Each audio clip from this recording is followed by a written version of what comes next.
Oh boy, welcome back to the Parc Fermé. This is Todd. No, Todd, not now. AKA Negative Camber. You know I've asked you here. You must convince the villagers that I'm harmless. That's exactly what I need you to do. Tonight, for your kind consideration, we are going to review the Belgian Grand Prix.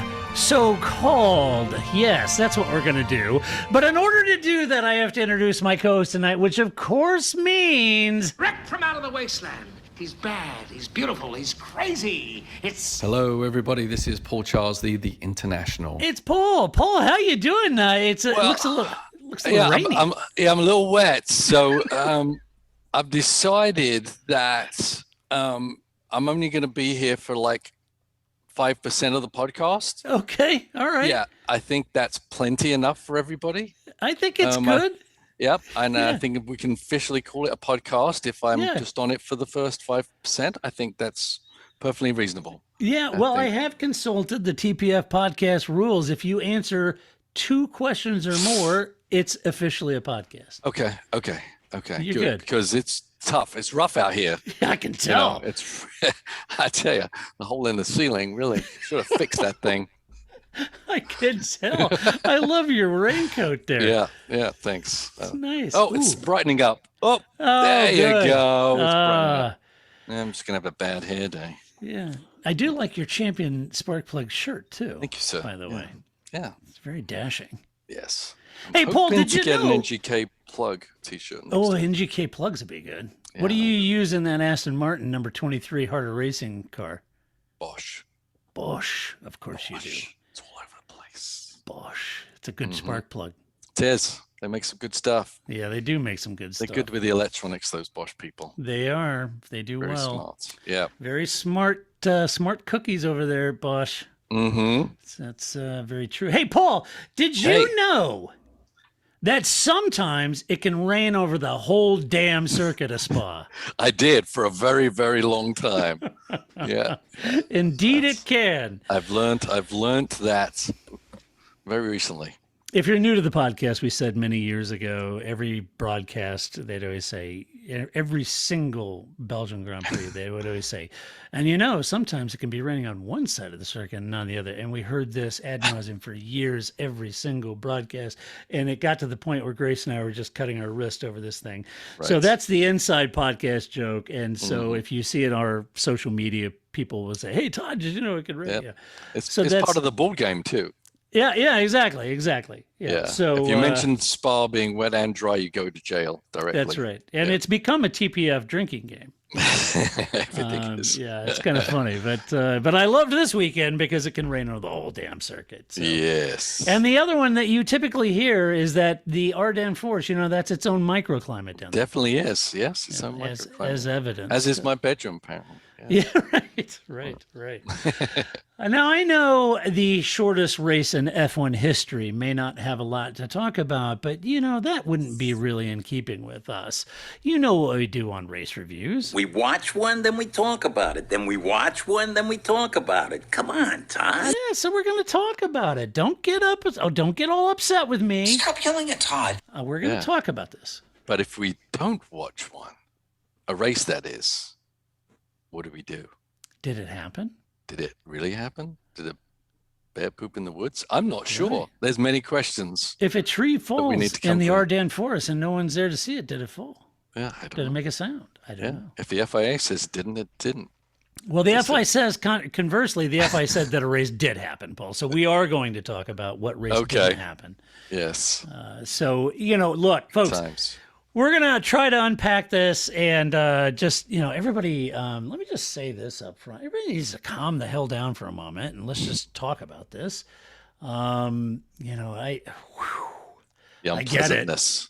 I get it. I understand. Why are people, talking about it? Well, because of this. I'm not going to do a deep dive where I pull out the sporting regulations and I compare and contrast them and then the International Sporting Code. And there's other podcasts that will do a wonderful job of that. What we are going to talk about is some of the bigger talking points around it. So what actually happened at the Belgian Grand Prix? The Belgian Grand Prix was ran over just 3 laps, basically. due to the bad weather. It was unrelenting rain. It wasn't a torrential downpour. It just continues to rain the whole time, right? And it made it the shortest F1 race in history. Red Bull's Max Verstappen was declared the winner ahead of Williams driver George Russell and Mercedes driver Lewis Hamilton. The race was delayed for more than 3 hours following an aborted initial start procedure after the cars followed the safety car for 3 laps when they eventually did start or tried to start the race again. It was heavier rain during that time. Track temperatures are very low. Ambient temperatures are very low. Crowds were sat in the rain all day long waiting for a race to happen. They did get to watch the Porsche Super Cup. So they waited for that the entire time. The red flag was shown after the second lap. They came in on the third lap and they ended the race. But because the race had started and they ran more than 2 laps, it was officially classified as a race event with winners determined to have half points. Half points were given for this official race. Now, in order to unpack this race, we're going to focus on a few key topics of this podcast and some details behind those. These are the things we're going to talk about. Should this have been considered a race? Was the race just ticking the commercial terms boxes? Shouldn't fans have their tickets refunded? And the FIA's regulations, boy, they really seem to lack here, and they had a real lack of familiarity and apparently with the regulations, and that caused a lot of confusions. And then finally, we'll talk about should it have been a points paying affair, and what could we have done. So we're going to talk about some of those things. We'll hand out some awards as always. And with any kind of race like this, we generally have a lot of mailbag questions, and the good news is we have several of those to cover. So let's jump into the first topic, Paul, and talk about, should this have been considered a race? Well, perhaps the simple answer to that is, of course not. This was not a race so much as it was an attempt to race on 2 separate occasions, with the second occasion being worse than the first. But it did manage to achieve just enough for an official race classification to be determined a race. Having said that, Paul, there is this notion between the letter of the law and the spirit of the law and the regulations that we're discussing here of what constitutes an official race is if they ran 2 or more laps. And this rule, the spirit of this rule is intended that if they ran, 20 laps or something or 10 laps, 20, whatever it is, and something happened, some calamitous thing happened, and they could not restart the race, they could classify it, and that was sort of the intent.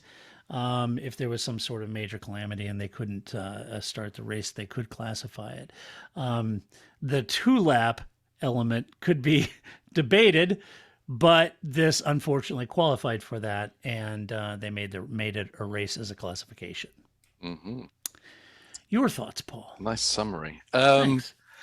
Well, definitely not a race. A race is a competition, Right. where you have the opportunity to gain and lose. So it shouldn't be called a race. It should never be called a race. I feel, one thing I want to get stated is that probably the track was never in a condition to be raced on, right? So I don't know if there's a lot of debate over whether the race should have even happened. It's really a debate. I don't think so. Yeah, because I don't think it should have happened.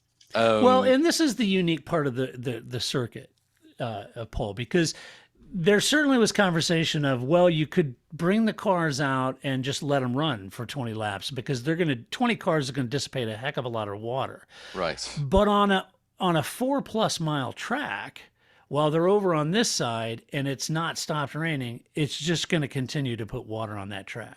Right. Yeah. And I mean, to a degree, if it's not heavy rainfall, I don't know. It would have been better for at least give that a try than what they ended up doing. Right. Yeah, and so I think it being called a race, giving half points, I don't care about the half points generally, but I don't think they should be classifying it because of the race. I think basically they need to come up with a scenario where if a race cannot happen, then qualifying counts as a points paying exercise session, right? Not half points. I think that's a bit too extreme probably, but there should be something that obviously they're 2/3 of the way through the weekend. There's got to be some value to that. Qualifying is always important for any race. So I think it can be added value to a championships, etc. But I don't think any part of this has anything to do with race or results. And to your point, Paul, on qualifying, something really great was achieved during qualifying. There was some. I mean, there was a car out there. There was all these drivers competing against each other, set lap times. It's a legitimate competitive session, and that's what should be paid back to, so to speak, if it's quarter points, whatever. But I think the debacle of going through, doing those 2 laps, coming back in, giving half points and calling it a race, and then putting people on a podium, to me, that was insulting. The podium thing, I can't even fathom how those guys could even walk up there and do that. I think that for me, the most frustrating thing, not that they called the race, is that they don't have a better plan in place for these kind of situations. And everyone's saying, well, what could you do? Well, doesn't always get to be a reaction. There has to be a plan ahead. All different series have different ways of preparing themselves for these eventualities, right? And so, hey, what if it rains all day on Spa? What are we gonna do? Well, this is our scenario, that we still have an option on Monday to actually try and get the race in, or we are taking the Spa qualifying, and I've seen it happen in some other series where we're going to add a second race somewhere else, and that's going to be the actual Spa race for competition, and we'll start everyone with the qualifying positions from the Spa race. I know that's maybe a bit far-fetched, a bit convoluted, maybe difficult, but for me, it's kind of how FIA always behave. Is they're so stuck in the mud with their processes that they can't think outside the box. But you would have thought with the COVID thing and having to really, basically changing things on the fly, they were a bit more ahead of the game on these kind of scenarios. It's not, Spa has happened, it's done, whatever.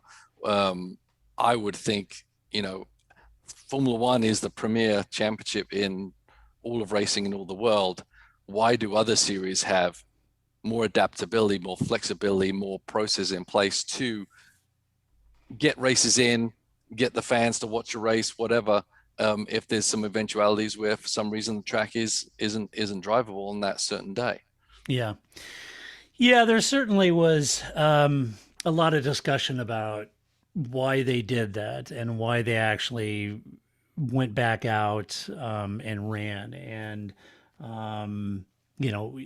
Lewis very pointed about why he felt like they did. They felt like, and I think a lot of people thought, this is great. They go out and run a couple laps just so they could classify it a race and tick the commercial terms boxes, right? Right. And I mean, let's be honest. Lewis was the first to immediately go beyond the obvious quote about it being a joke, and the driver's like, "Yeah, this is silly and it's not what we wanted." But Lewis went immediately right after the race and leveled the barrel and basically said, F1's doing it for commercial reasons. They're doing it. It's all about the money. He said they did it for the money and to make sure that obligations were met, so people get paid. But he suggested, they did it for the money to satisfy all the commercial obligations, but it's the fans who suffered the most, and they should be reimbursed. And that was immediately after the race. There was much made about Stefano Domenicali's attempt at sort of engaging this notion that Lewis brought up, and he said certainly, the fans need to be given the attention they deserve, and a lot of people said, given the attention they deserve is a terrible, what the hell does that mean? And they're really dragging him through the mud on that. And saying, okay, look, English isn't Stefano's, native language, and maybe he missed, a little translation issue there. I think he was saying we need to be cognizant of that and what the fans went through and what they sat through. Yet he insisted that there were no commercial terms consideration as to why they ran and classified it as a race. He said, look, there was a brief window. We even stopped the clock to try to save us an hour for racing. There was a brief window, but they have to give a 10-minute warning. And that 10-minute, pretty much gobbled up, that little window that it was a little lighter. And by the time they got back out, it wasn't. There's, certainly a lot of heavy allegations made there about were they ticking the box of commercial obligations, and Lewis bringing up the fact that look, the fans sat in the miserable rain all day long to see nothing effectively from a Formula One standpoint. I mean, we go back to mine and Grace's experience at Indy when we had that debacle, right? So that's the closest thing I can think of it. No, it's very, very different. But there was a lot of people showed up to watch a race, and all we ended up seeing was a procession. Six cars, I think, right? I think it was the Minardi, the Jordan, and Ferrari. Whoever was on Bridgestones at that point. Right. And that's not what all the people flew in for from different countries. We've been there the whole weekend, and the group, the FIA, the Formula One committees couldn't get over themselves to come up with a solution that they would all agree on. And so basically we ended up with this debacle. Once again, it wasn't like something couldn't have happened or a solution couldn't have been found. It was that everyone's got their own interests in place, and they just banged their heads together till it basically, destroyed Formula One at Indianapolis and Formula One in the US for a very long time. Because of how they addressed it, where they're sticking the mud to their policies and no. What ended up happening was it was Michelin's issue, and right, it was Michelin's issue, right? And Michelin ended up buying everyone that went to the race tickets for the next year's race, right? And so they did something that they didn't have to do. And yes, there was a race and there was no reason for compensation, but in the best interest of Formula One and the company, etc., that's what they ended up doing. And even though Spa, F1, whatever, aren't beheld to give these people back their money or give them a ticket for next year, etc., I think it's in the best interest of the series to make that happen for everybody, because yes, these people literally sat around all day in the wet soaking rain. Not just that, but they paid a lot of money to be there, whether it be for the tickets or for the travel, and they made a commitment of like 3 or 4 days to Formula One, and to end up seeing what they saw is obviously a big disappointment. Obviously we can't see a race because of if the conditions aren't right, but once again, there wasn't an alternate plan to host on a race on Monday. And if you can't come up with an alternate plan, then they should have they need to come up with an alternate plan for every weekend, every race. And if it's something to do, I heard something about when it was a national holiday in Belgium, they couldn't get enough volunteers for Sunday. It was a work day. Monday. It was a work day on Monday, so the marshals were going to be working. Right. So if there's an issue with that scenario, then okay, then each country is going to have a different issue, and some will be more open than others. But maybe at that, then okay, Spa's a Saturday race just to cover yourselves for that eventuality. I said just with the COVID thing and being involved with the IMSA and everything changing, by the minute, but everyone was ready to adapt, right? And even you're talking about the 10-minute scenario. Well, we have to give them 10 minutes. Okay, well, how about you just prep them and say, we're going to go very, very quickly if we see a window, so be ready, right? Right. I know Formula One cars are very technically difficult, and maybe that's not possible, but I think, sticking yourself to that process is another thing that enabled us not to actually see a Grand Prix start on Sunday. Yeah, I was thinking about the ticket thing, and I understand that. I'm not disagreeing with that at all by any stretch of the imagination. To your point, in Indy, it was Michelin that stepped up and made that right, because it was Michelin's issue, right, with the tire. At the time, I argued that was a noble move by Michelin, because it was their tire that was having an issue. But if I was Michelin, I'd be a little upset at Formula One for not coming up with a solution that we could run. Right. And they came up with so many different scenarios. I'm like, okay, Yeah, they was like, we're going to run not for a chicane. We're not going to run for points. We'll start 2 laps later than everybody. At least people would see something happen, right? And instead, it was just like, nope. Yeah, nope. Yeah. So I was thinking about this ticket, and I thought, okay, so let's take it back and a step back here. Let me at least try to look across the spectrum of what may or may not be considerations in the conversation. So taking a different approach to this, I view the classification as something that some folks may be making very broad assumptions about. Are we all confident that the commercial obligations / contracts involved in Formula One don't have currently force majeure language in them? Look, just a cursory look would tell you that you agree to terms when you purchase a ticket. And so I went over to CODA's website and I looked at what the agreement and the terms of the ticket purchases are. And this is, I'm quoting CODA's own ticket verbiage on their ticket about the obligation. It says, this ticket is a revocable license. You are not entitled to a refund, replacement ticket, or to payment for any damages of any kind for any reason, including without limitation, the delay, postponement, cancellation, shortening, or other alteration of the event.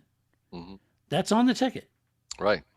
So they are under no obligation to give them a refund for the tickets. Right? Right. Now, let's be realistic. As we know that similar force majeure language exists, it has to exist within the sponsorship contracts and other commercial obligations in Formula One, right?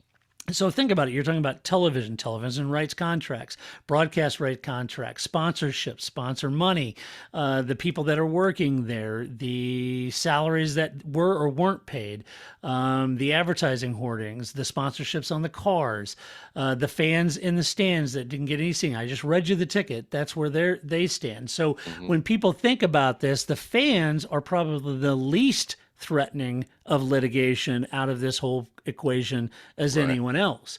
But in fairness, are there certain elements of F1's obligations that are not covered or leave F1 exposed from a liability standpoint? And if so, how would you approach that? I would counter argue that from this point, Paul, and I'm just trying to be devil's advocate in the conversation.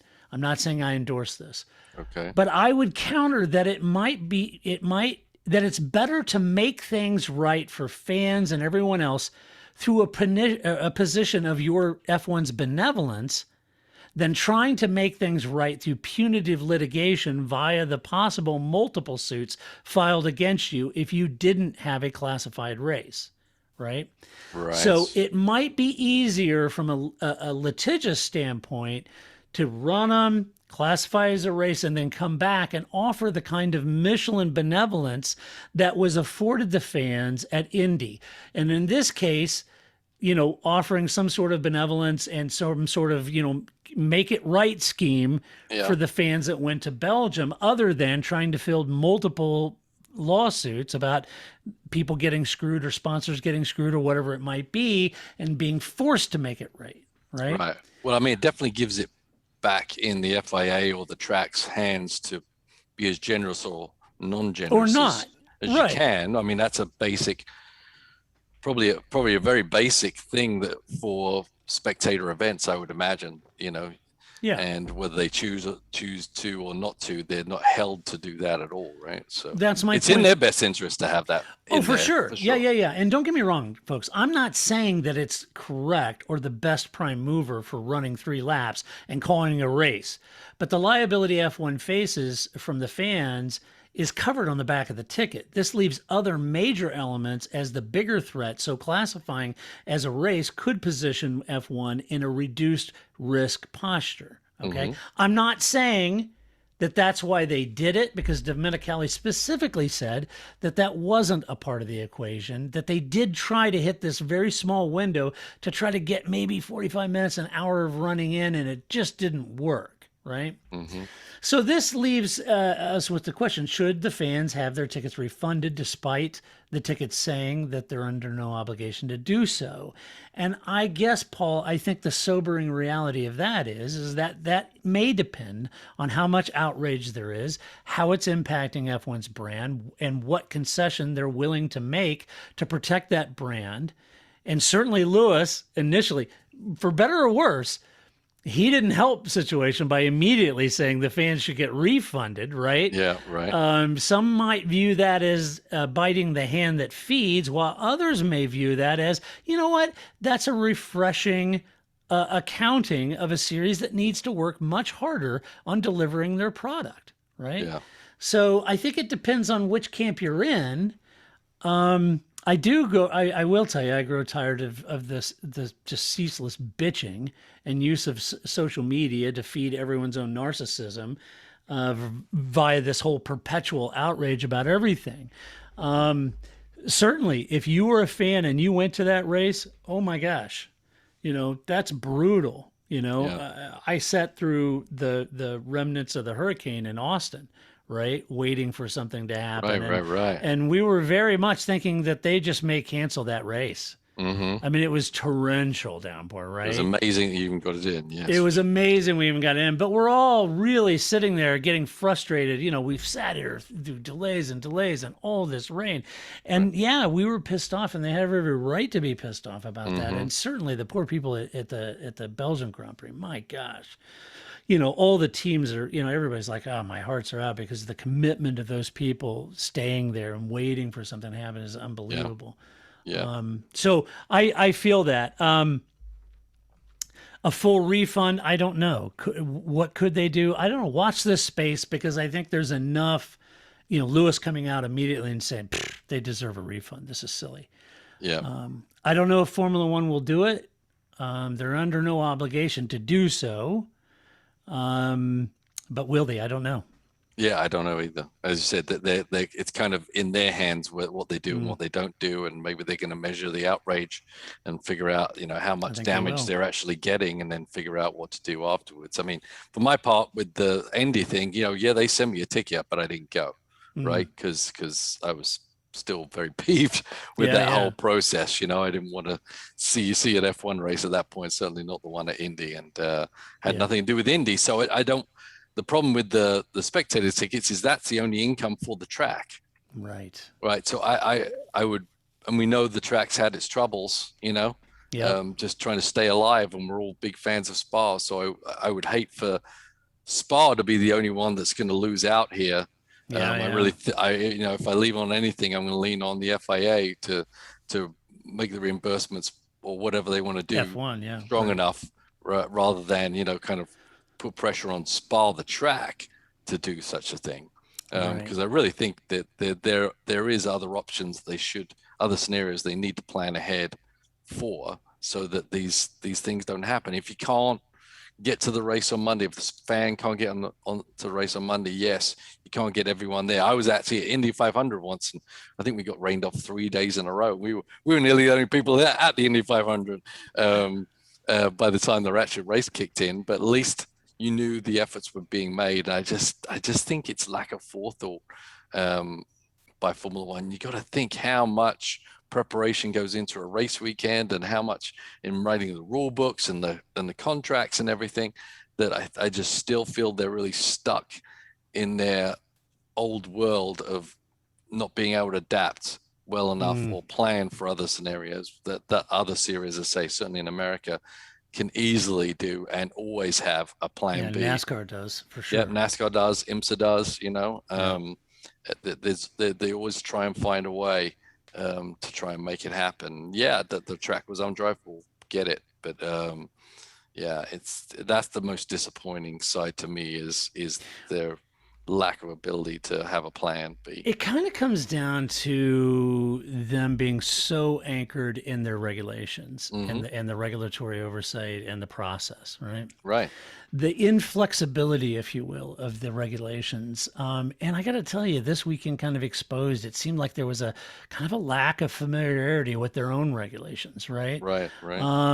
The FIA regulations can't contend with every permutation. But it did reveal to me that when tested to the furthest degree, that Michael Massey was a little exposed for not being completely steeped in all of the details of the regulations that he governs.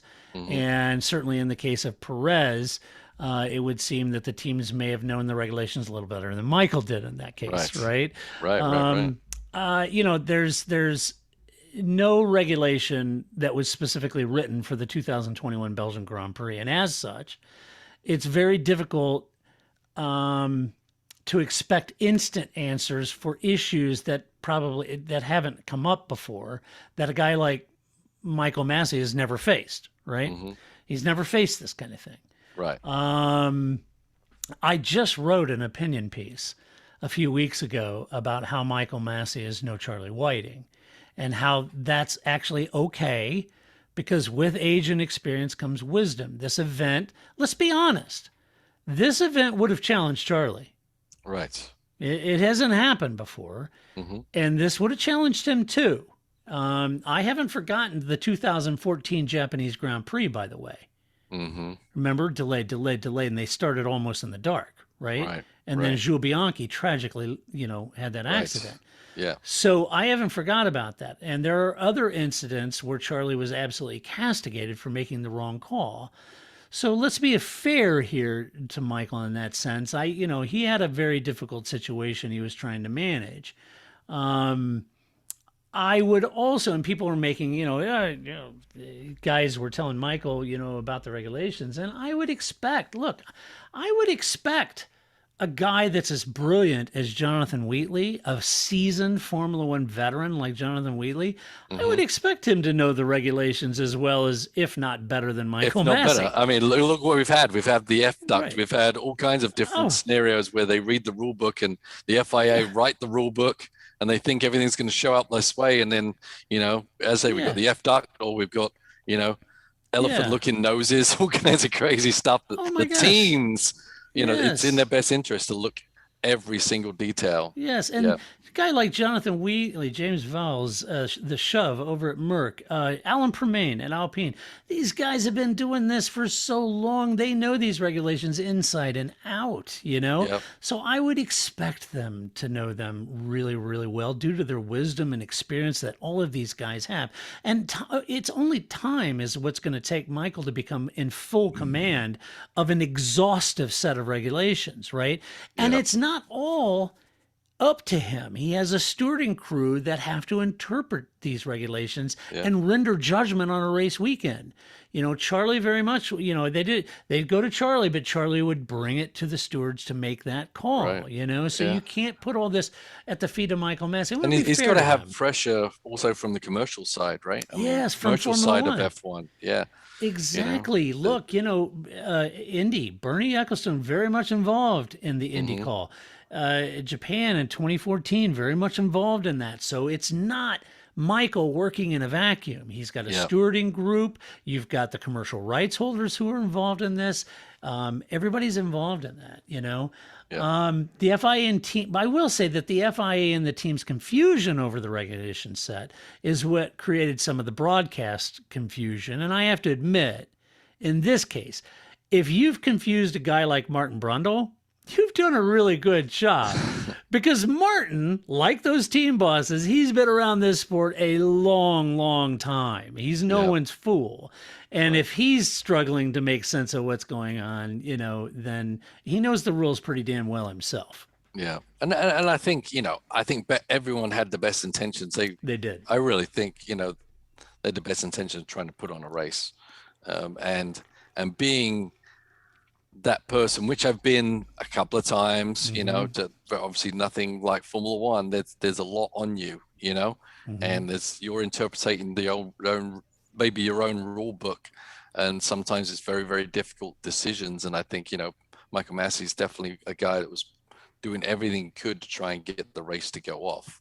I just think the structure of the system of a Formula One weekend is too rigid for him to go anywhere. And maybe he's just hopeful, unrealistic. I don't know. We're all hopeful and unrealistic sometimes when we really want something to happen, where if we can just get a race going. Yeah. This whole scenario is going to go away, and we're going to I be just know. talking about the race on Monday. But unfortunately, know. that was never to be.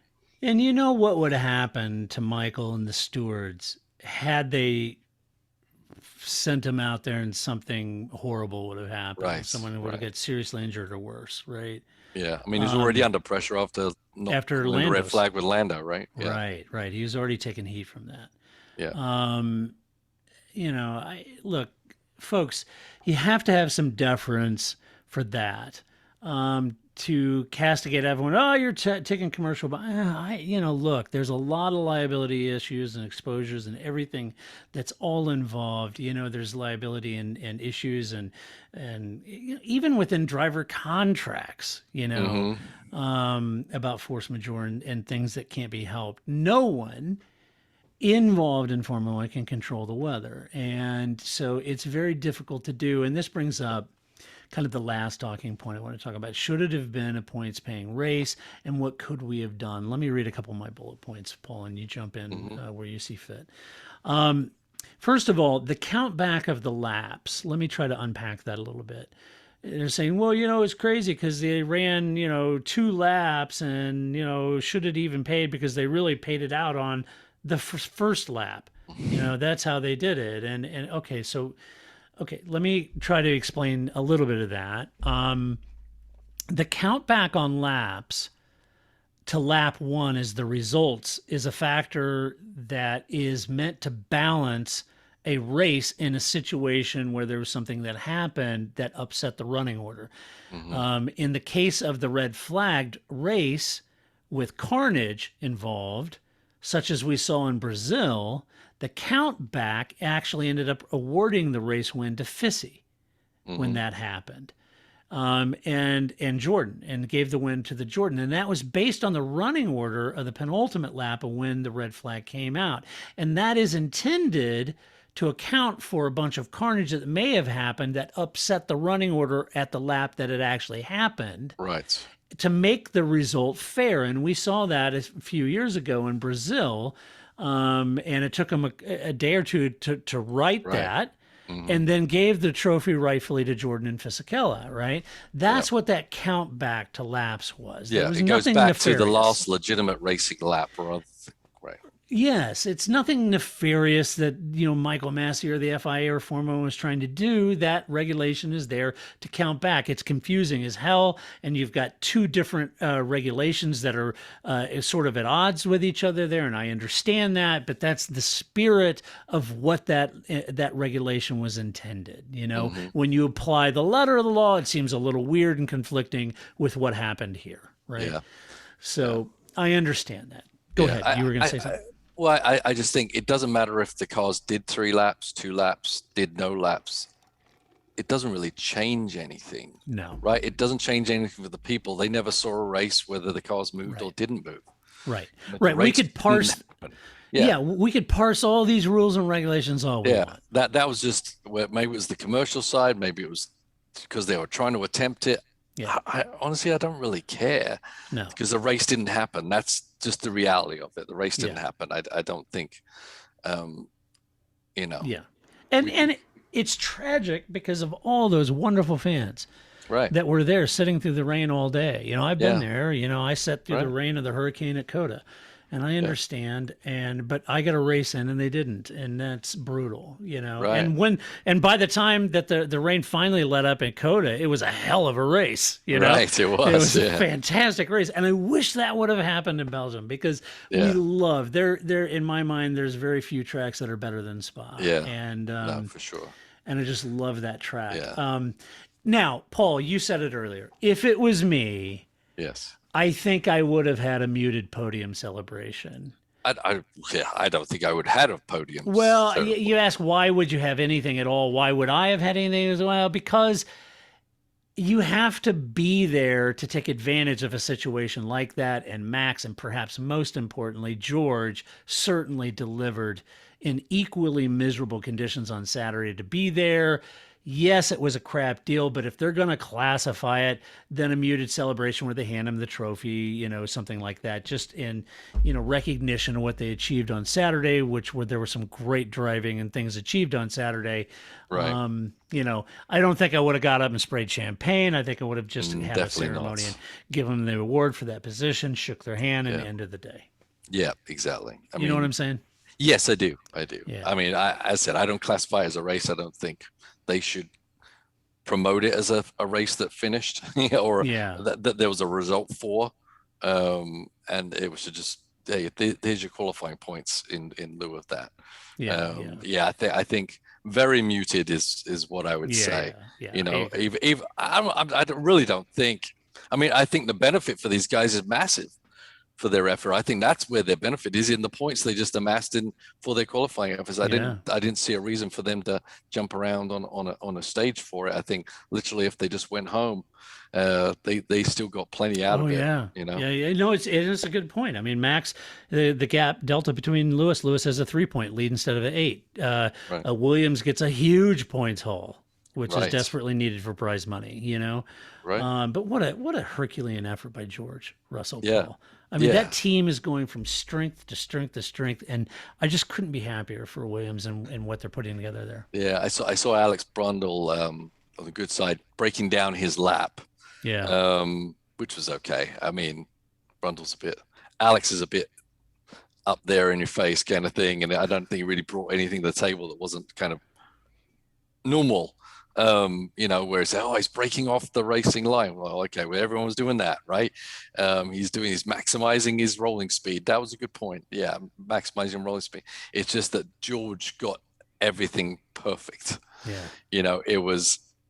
He didn't get, as Brundle was saying, that you want the rolling speed so you don't have to apply the throttle as much coming off the corner, so you don't overwork the rears and get the sliding moments, which is stopping your forward momentum. So getting that perfect rolling speed, so when you pick up the throttle, your forward momentum is just continuing on, is really hard, especially when you're coming out. The hardest one was coming out of the tight chicanes. I mean, that's the easiest place. You just give it a little too much throttle, and then the back end just moves out a little bit, and that's lost time.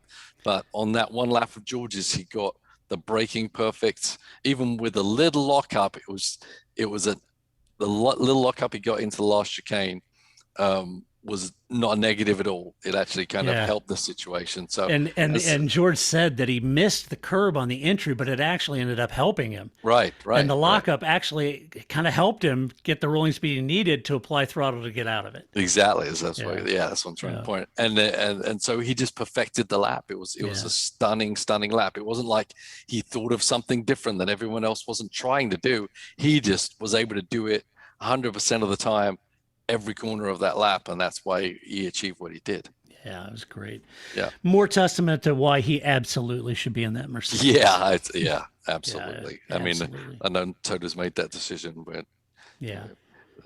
it's got to be. You just can't. It's a done if deal. not, it's got to be. Yeah, done deal. He's too good. Way too good to be at the back of the grid. Yep. I surmise when and I don't know, but I think when they put George, I think he's going to give Lewis all he wants.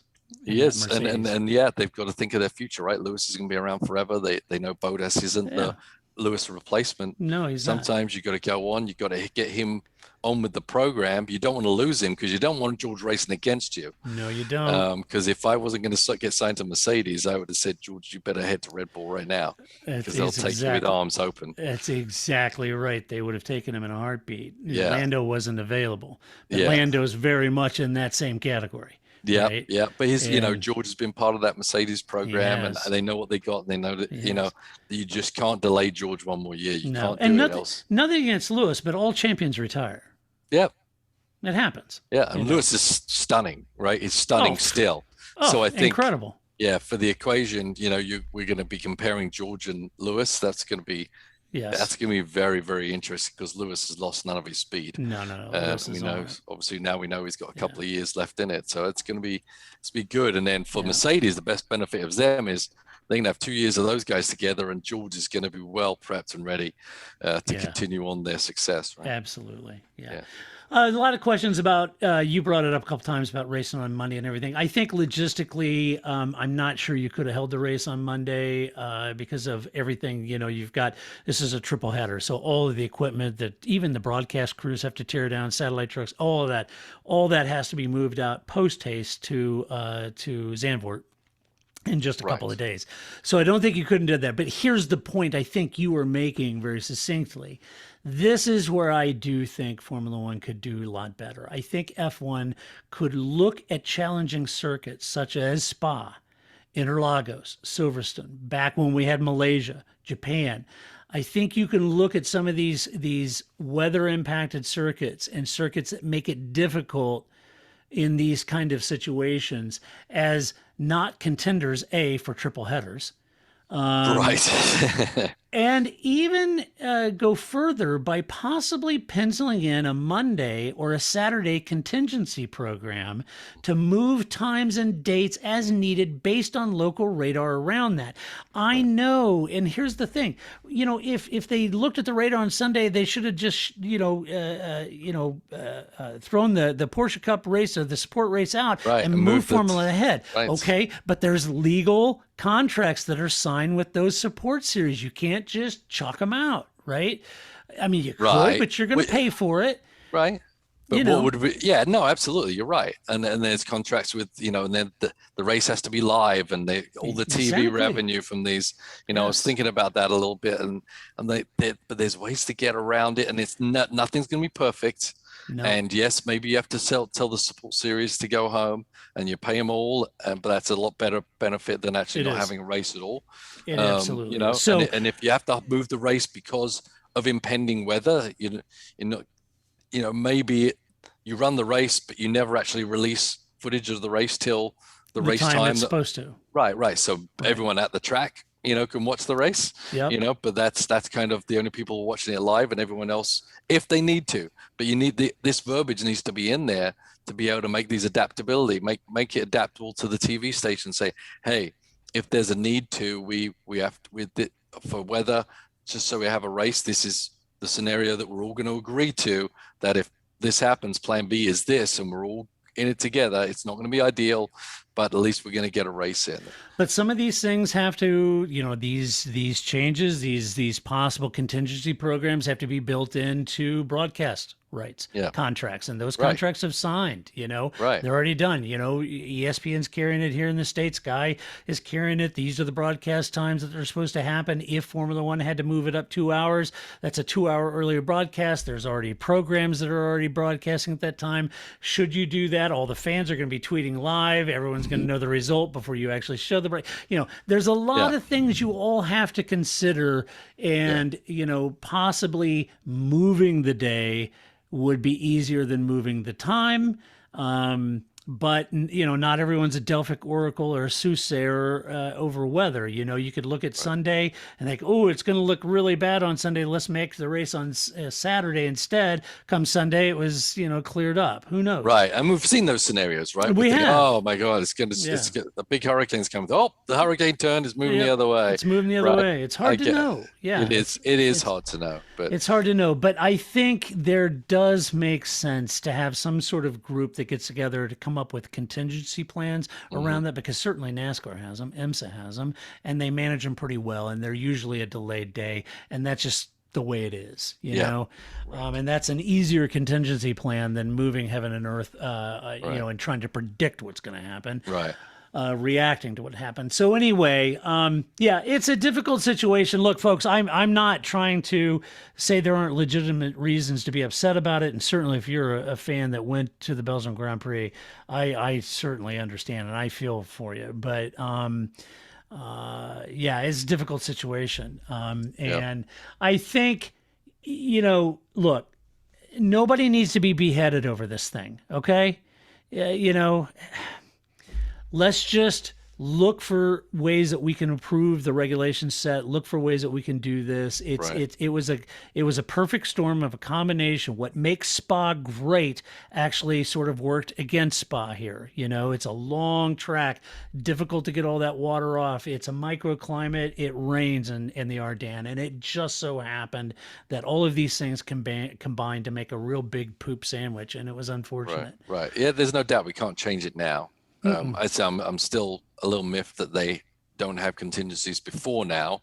Been doing this thing for 50-something years. It's a bit old school, isn't it? Yeah, I mean, that's there's nothing we could do. Well, only because you didn't have an alternate plan. That's the only reason you didn't have anything else. You moved yourself into a box you couldn't move out of. Right. Yeah, I mean, it's tough with these triple headers. Well, then maybe we shouldn't have triple headers, you know? Right. You know, maybe there's a way that, the trucks have to be in Zandvoort on Thursday because they got to paint the floor. Okay, let's not paint the floor this time. Yeah, right. You know, I mean, the stuff with there's ways to shorten set up for a race. The main thing that people want to see is the cars on the track when they're supposed to be on the track, right? Yep. And even with IMSA, it was like we did a lot of things last year to be able to run weekends shorter, you know, where there's, okay, no one's going to put up their awning, no one's going to have their fancy backboards and everything, because that takes people, that takes time, etc. Yep. We need to be something that moves fluidly and can react quickly. And that's what Formula One definitely does not do. And not only when there's a weather situation, but we've seen it time and time. If it frustrates us, you know, the strategic passing committee, this committee, that committee, you know, they've been in existence for 2 years and they come up with a dumbass DRS thing, you know? So exactly. It's like it's amazing how brilliant these people are, but sometimes they look as dumb as two posts to me. Yeah, they got to think through some of these things, but you know, let's see. We'll see what happens. All right, let's give away some awards. The first award is always Move of the Race. Woo! Move of the Race. Yes. We'll do it live. Ooh, I came up with that. I was trying to find one. Yeah. And I know I was like, I can't even think of it. I'm giving it to myself for turning the TV off after in a very quick time as soon as I saw this disaster coming.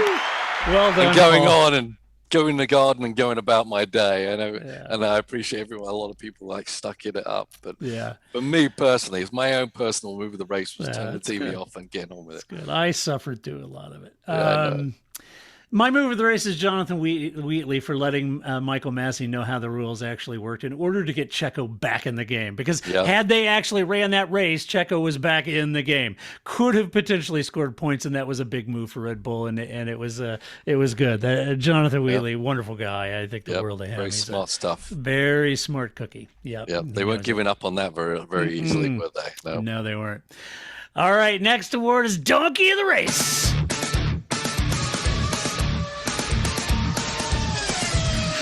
Yeah. Too many. It's a herd of donkeys. Yeah, there was a lot of donkeys. But I got to give it to the person that prompted this radio interaction from Lewis to his team after Lewis got out of the car quickly to go to the bathroom. Here it is. I went to the toilet. The one I went to, someone had dropped a crazy bomb in there. It was the worst thing ever. The pros and cons, Lewis. It's going to haunt me for life. And that man, Michael Massey. Yeah. No, it wasn't. For the bomb in the bathroom. Yeah. But here's the funny thing. It almost was naming and shaming because during the live broadcast, Karun Chandhok was standing there as Lewis jumped out and ran to the bathroom, and he could see, you know, where the bathrooms. And Karun said, "Oh, well, Lewis is jumping out for a comfort break." And then Karun said on live, he goes, "Oh, he actually went in to open the door, and he said a gentleman just came out, but he said, Karun said, oh, it's one of the French F1 journalists." So we know that it was a French F1 journalist. We just got to figure out which French F1 journalist. Yeah. Karun knows who it is. So Karun, don't hold back. You know who dropped wolf bait in that bathroom that Lewis had to suffer through. It was you know what they say, never eat a curried stroopwafel before a race. They'll come back and bite you. Yeah, exactly. So anyway, poor Lewis had to put up with that. All right. Well, that leads us to drive of the race. Good God. Yes, drive of the race. Paul, I've got to give this to George Russell. Why the hell not? I'll do it too. I'll join you. Yes, George, you know what, man? What a great qualifying lap. Yeah. To put that Williams P2 ahead of a guy like Lewis Hamilton, what a great move, Yeah. Had no business being there by any stretch of the imagination. To do that was a great move. Yeah. No, perfect drive by him. Definitely well deserved. Makes Toto's life a lot easier. Even though Toto said their decision's been made. It's like, oh, well, there you go. Yeah. Well, I just read some rumors today that Kimi's going to announce his retirement in Monza, and that's where Valtteri is going over to Sauber. Which to me, it makes sense, but it's unfortunate because I would have liked to have seen Mick Schumacher move over to Sauber in that empty. Who says he's not? Well, he could. They could just chuck Giovinazzi. Yeah, you've had plenty of time. Yeah, I mean, the most likely thing I was thinking was that Bottas would stay in Mercedes camp and move to Williams, right? But I thought he would move to Williams too. Maybe he doesn't want to go there, considering. Well, to be honest, maybe Williams doesn't want him. Maybe. I don't know. Yeah. All right, let's do some mailbag. You've got mail. We got lots of stuff. First up, Alex says the race at Spa shows me two things. Number one, Michael Massey is no Whiting with all the confusion with the rules in the pit lane on Sunday's rained out race, alongside with the terrible crash in Q1 with Norris. It should have been red flag due to the rain. Massey has shown time and time again that he perhaps isn't the best choice of a race director. Alex, I understand your point. I will say that, to be honest with you, I'm not sure anyone could fill the shoes of Charlie Whiting because, maybe Herbie Blash, but Charlie had been there for so long, has seen everything in Formula One. Those were always going to be very difficult shoes to fill. They really were. I think Herbie Blash had been there too and has seen a lot. Yeah, he probably didn't want any part of that piranha paddock. No, I'm sure Herbie Blash knew, he didn't want that because this is for this reason, right? Yeah. It's a difficult position to be. I mean, really, I don't know. And it is, as you were saying, it's going to take years of experience if he can last that long. There's not like thousands of race directors out there and you just choose the creme of the creme. There's not that many out there, quite honestly. No. You got both Barfields, etc.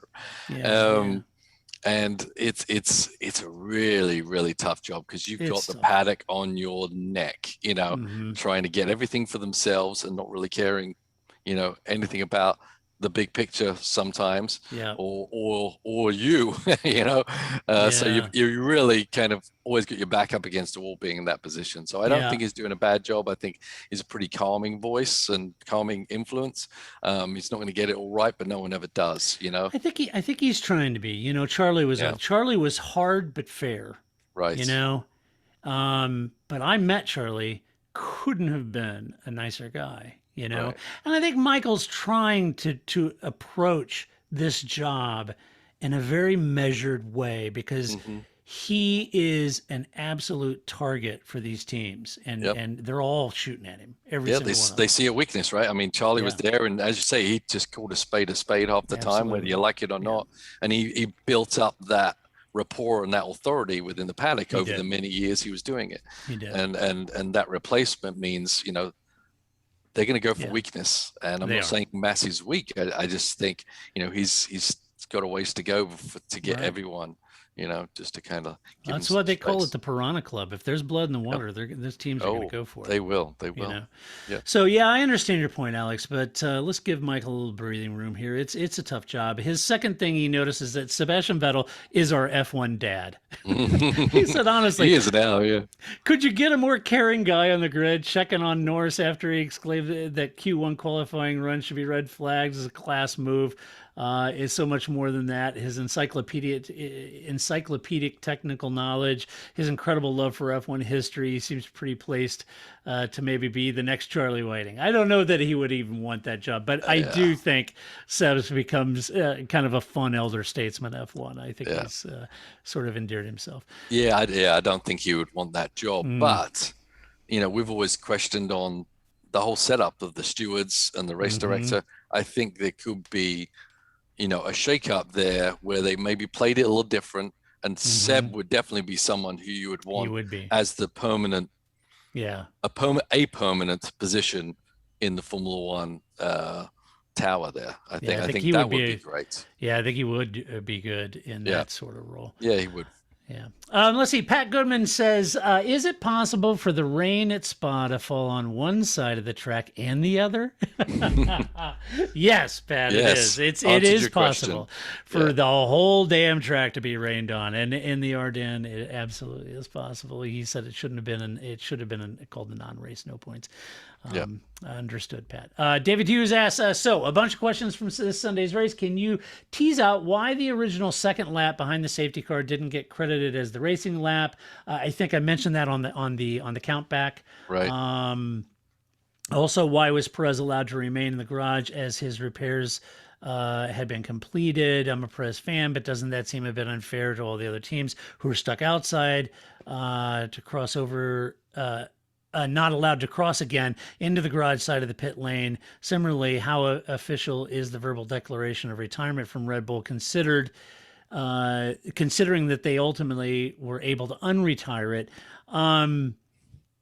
Yes, so they officially retired that thinking that the race had started initially, but on further review, I think Red Bull and Jonathan Wheatley said, no, wait a minute. Hold on, it was an aborted start procedure, and therefore technically the race hadn't started. So I think a very quick Red Bull team wall, I think Jonathan and others at Red Bull quickly sussed out that now actually the race hasn't started, and technically the outside assistant doesn't apply there, and made that case to Michael Massey. The stewards found that in favor. You bring up a decent point, though, is all the other teams were in the pit lane and staged there, and he was able to stay in the garage. But again, as the race technically had not started, it was luck of the draw. It was luck of the draw that he was positioned in the garage. I mean, he could have come back. If all the cars would have come back down pit lane before the aborted start, they probably could have put him in the garages before the aborted start. But on an aborted start, they went back around, and then when the red flag was thrown, and they were staged. It was just luck of the draw. That's usually usually a negative, right? Because you're stuck in the garage when everyone's out on the track. But this is the one case where that was actually a positive for him, I suppose. I mean, I with the IMSA team, I'm the one that if we had to withdraw from the race or do that, I'm the one that has to enact that through the IMSA systems, etc. So I'm wondering if they did it verbally or they actually went through the whole process and did it digitally to retire the car. Either way, I think if they said we retire the car because the race has started, that then they can retroactive say, but we forcefully, pushed forth our retirement because we thought the race had started. So I think that they had a couple of ways to get back out there and be on their way again. And then he said, lastly, suppose someone in the top 10 did achieve fastest lap. Can it be even rewarded a point as the entire race was run behind the safety car? I think maybe it would have been a half a point. Yeah, it would have been half a point. Yeah. Because technically those laps do count, and one of them, as it turns out, Nikita Mazepin was the fastest lap of the race. So I would have thought if the top 10 that might have been rewarded. Problem is, it wasn't a race. No, it wasn't. So that's to David's point. So I'm with you, David. I agree. I agree. It wasn't a race. Yeah, I agree. Graham Fuller asked, "Hey, Paul Todd, a question regarding post-checkered flag when the drivers are asked by teams or to pick up rubber before return to the pits. Is this done on a regular basis or a track-by-track basis? And also, what does picking up rubber achieve for the car team regards program?" I'll let you answer that, Paul, because you tell your drivers to pick up that, I'm sure. Yeah, I mean, it's not a track-by-track. It's any track you got the rubber out there. So basically, it's nearly a safety net for yourself because picking up the rubber both adds weight and adds ride height. So if you come in, whenever you go through tech, they're always checking your ride height and they're always checking your weight. So anything you can do to add a little bit extra weight, and they don't clean your tires when you go through the tech, and ride height. Let's just say, sometimes something on the car dropped down for some reason and you needed that extra little 0.5 millimeter, then picking up the tires will give you that little safety net to kind of fix that problem. There you go. Good question, Graham. Andrew Page asked, Andrew has another question. He says, for the three of you, well, sadly, Grace is not here. He goes, I'm sure you are, like me, very much looking forward to the Netflix documentary about Michael Schumacher that's coming up and his family.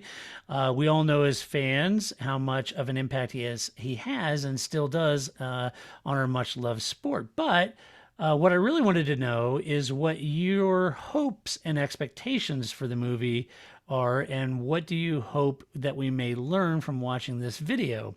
I'm sure he will still have all of our love and respect after the credits roll. Thank you, Andrew.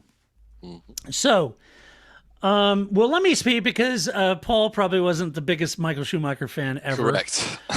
He was not a big fan. I am a much bigger fan, as evidenced by the picture behind me, of Michael Schumacher than Paul is. Paul was a Ronnie Peterson fan. And I was a lot of people's fan. Yeah, you're a Senna fan. Michael definitely. Yeah. I was. Yeah. I was a lot of people's fans. Ricardo Patrese. Patrese, big fan of that. You just were some a of the big things... fan of Nige. Not so much, but you were a fan of Damon Hill.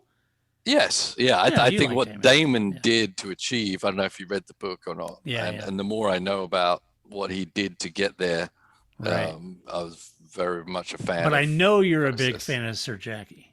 Yes, massive fan of Sir Jackie. Autobiography. Yeah, and I know I was a fan of Schumacher's talents, but I think the dark side of Schumacher I wasn't a big fan of at all. Yeah, I was. Yeah. Yeah. So you like people punting people out to win championships? Is that what you're saying, Todd? Yeah, it's Formula One. Hey, Paul, you know what I'm saying? I'm saying this. And if you no longer go for a gap that exists, you're no longer a racing driver. There you go. Or if your car is broken and you know you're not going to make it around the next corner, you might as well take the other guy out. Park it or take it out. Yeah. Rosberg took a page out of that. Yes, no, Andrew, I'm a big fan of Michael. I always have been. My fave is Jim Clark for a host of reasons, and New Valori is another big favorite of mine. But so is Schumacher. Big fan of Schumacher. Look, yes, he had a dark side. That there was a couple questionable moves, but I think I could pin some questionable moves on just about every one of the champions if you really want to know it. Certainly could pin questionable moves on Senna, could pin questionable moves on Prost, could pin questionable moves on a lot of champions.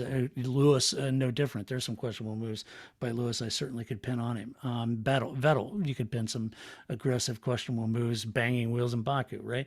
It happens. It's the red mist. It's racing, but Schumacher redefined this sport. Period. From a driver's perspective, what he did, I think, was otherworldly. I got the pleasure of watching him race, and I've talked to a lot of people. Steve Matchett, I've talked to a lot of people. Steve has his own opinions about Schumacher, but I've talked to a lot of people in the paddock about Michael and his craft, and it was otherworldly. There's no doubt about it. He won all those championships in multiple teams, multiple cars, in that sense. And everybody always wants to talk about 2000 to 2004, but you're missing 1997, 1998, 99 in a Ferrari that had no business winning, right?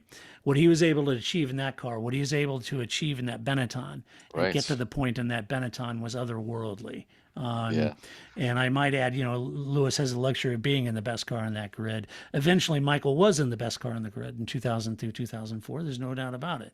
But what he did to get to there was amazing. So what I'm hoping for in the documentary is just a great refresher of all of his achievements, the type of racer, his racecraft, what it would highlight.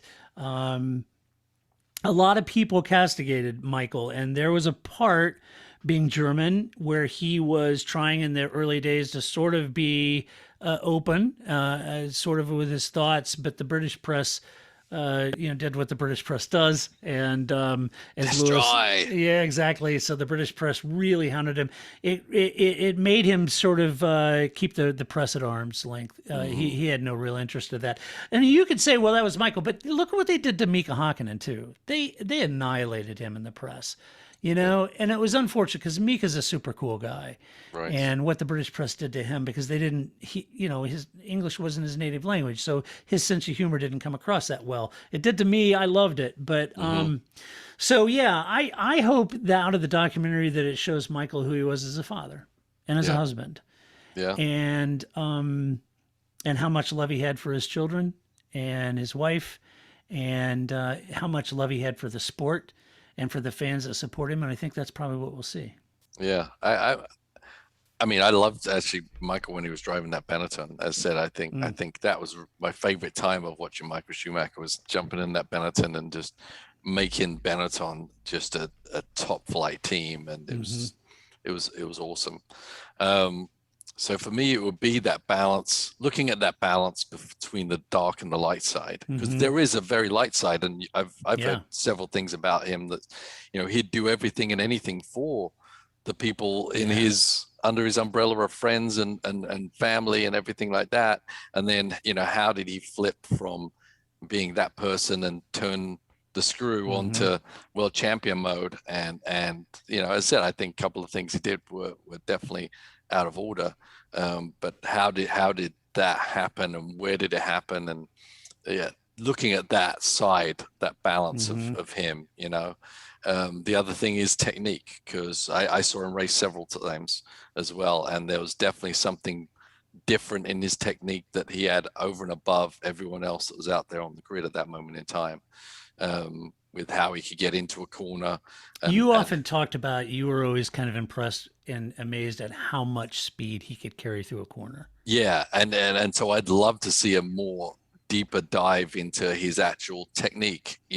What did he do that managed that? And I don't think it was anything, one little thing. I just held the. I think this was something that he dialed in over his many years of racing. But I'd love for someone to really dissect that difference between how Michael got into that first third of a corner versus Gerhard Berger, for instance, or someone like that, and what that actual technique was with the pedals, and how did he, or with the setup of the car, etc. I just love that technical deep dive into his technique, that was obviously really played a part. Not just he got in the best car eventually, but I think just him extracting the best out of the car that it was in, no matter whether it was the Benetton, the early Ferrari, or the championship winning Ferrari. Yeah, I would argue, folks, that, and don't take this the wrong way, but I know Lewis hasn't always been the most complimentary of Michael. He was always a Senna fan, and for all the right reasons. But don't take it as writ at what some in the press said about Michael, or what some people would say. I did a TPF stories about Damon Hill, who always, talks about his arch nemesis as Michael. It wasn't really. It was Jacques Villeneuve. Jacques Villeneuve put the end to his career. Right. So don't take all that for writ. Take some time and go back, and hopefully this movie does this, but really look at what this guy did behind the wheel and what he could do with a racing car. It is unbelievable. Right. I mean, when Ross Braun says, Michael, you're 30 seconds behind. I need 30 seconds out of you. Boom. Right. Unbelievable. And his preparation, as you said, he changed how Formula One drivers have to go about the sport in general. Yes, even down to sports car races, right? The level of fitness, the level of commitment, the level, how much time do you spend on your craft, with whether it be testing or now it's simulators, whatever. How much effort are you willing to give to be successful? And I'm not sure there was an end to it for no, Mike there was Schumacher, no end to it. He would give it all. Yeah, and how he did that and still had a family and it is amazing. Yeah, that's kind of the crazy thing. Yeah. And there was a compassionate side. Sebastian Vettel could tell you. I'm sure he could weave yarns about Michael's heart and his compassion and his ability to love those around him. And so don't take it just on the surface. I often said, there was a book that I read, Prost versus Senna, that did a really good job of unvilifying Alain Prost. because everyone liked to make, everybody needs the villain, right? And everyone loved to make Prost the villain to Senna's, protagonist. But that's not necessarily true. Alain Prost, an amazing driver, an amazing guy. And so don't just take all that as writ. Go back and really steep. And some people vilify Senna. He wasn't the fairest of players. No. Pretty dirty player himself. Pretty dirty player himself, for Absolutely. But, Yeah. you go back and look at these people for who they are, and Jackie Stewart and what he achieved. He is dyslexic. Before being a Formula One champion, he was a skeet shooting champion, national champion. It's amazing, Yeah. So all of these people, stop dehumanizing them as just these numbers and 7-time champion and this, these people are people. And I hope it humanizes Michael a little bit, because he's been dehumanized, I think, in the press and the media over the years. And I don't think that's fair. Yeah. And it's a little depressing also that we're having this documentary without Michael being able to be a part of it. It's still obviously a horrible thing that happened. And to me, it's not that I'm emotionally attached to Mo Schumacher, but it's still difficult for me to watch things like that when what he's going through right position now. they're right now, him and his family, etc. So it's very personal to me, because my dad had an aneurysm, a bleeding in the brain. He had that twice, as a matter of fact, and it had a massive impact on our life. And I know exactly what Mick Schumacher and Gina Marie are going through with their father, because I've been there. I literally have lived that situation, which is what they're going through with my father. And so it is fiercely personal to me, and what they're going through with him right now, because I've been there. I know it. I know the pain. So anyway, great question, Andrew. I'm really looking forward to seeing it, and I hope it's done well. So anyway, all right. Well, with that is the end of the Belgian Grand Prix. That's what we think. But how did we talk this long about the world's shortest F1 race in history? Well, the race that wasn't a race. The race that wasn't a race. I don't want to keep having to correct you. Yeah, right. But I will. So anyway, but that's what we think about it. Let us know what you think about it. Look, we all can differ in our opinions. I've tried to add at least a couple sides of the argument. I try to be measured in the way that I present this, but certainly have my own opinions about it. But I want to represent both sides of it, and then let you draw the conclusion. But let us know what you think about the race. In the meantime, if you like this podcast, go over to iTunes, give us a good rating, give us some love over there. We could not and would not do this podcast without the support of our Patreon supporters. It is because of you that we are here doing what we do. If we didn't have you, we wouldn't exist as a podcast. So thank you so much for your support. If you aren't supporting the podcast and you really like it and you're so inclined, you can go to theparcfermé.com. On the right-hand side, it says support us. Click on that, and you can support us in which way you feel led to do. And Paul, we have 3 races in a row, my friend, and you have some activity of your own. Yes, to squeeze in. I do. I'm not doing no race next weekend either, so that's good. We should have had 2 Grand Prix before I go back to racing, but got Laguna coming up pretty soon with our now 2-car that's what I was just going to team. say. Tell everybody you guys are now running 2 cars. Yeah, it's been a lot of work on the backside of things. It's basically you're creating a whole new team. So is Ross going to drive and Ian then? Ross and Roman are going to stay as a team because they're hunting for the championship. So we didn't want to disrupt that. So who's driving the car now? Alex. Ian and Alex. Alex was the one who was originally scheduled to drive with Roman, but was stranded in New Zealand for a year and a half. So he's finally be able to make his way back here. So we're fielding a second car for Long Beach, Laguna, and VIR, and probably get everyone back together for What's the number of the second car? 27. 27. So the 23 car and the 27 Aston. Yes. So 2 Astons now on the grid. Awesome. So it's exciting. Yeah. But as I said, it's a lot of work because you got to balance splitting team members out of the team and then bringing new team people in together, and you got new trailers, you got new. Oh, it's a lot of work to add in the middle of the season. If you prepped at the beginning of the season, that'd be different. But right now, on the go, trying to win a championship and then add another car our main goal is to try and win the championship. So we're trying to make it as less disruptive as it can be, and it could be an asset in the end, right? So that's what. Yeah. Well, might be pretty good. Get Ian out there as the wingman for Roman. That's right. Yeah, so guard that 23. Not the worst case scenario. We've been the single Aston out there getting bounced around by Acuras and Lexus and all this other stuff. But so we got to. Now you got two Astons coming. Yeah, bringing some heat to the fight. Yeah, that's absolutely. right. Yeah. Now all of a sudden it's a game of numbers. You got Ian back there running a tail gunner. Mm-hmm. So we'll see how it runs out. Yeah, so now that's exciting. So guys, watch that IMSA race, the number 23 Harder Racing, Aston Martin, fantastic team with Paul and Ian and this entire team have put together this year fighting for the championship. What a great season for you guys. And I could not, having known you as long as a man, as a dear friend of mine, I could not be happier for you. So this is so awesome. So make sure you guys support that team and follow them in IMSA. It's a great series. So if you're allowed to come on by, but California next 2 races, so I don't think that's maybe not. Yeah, right.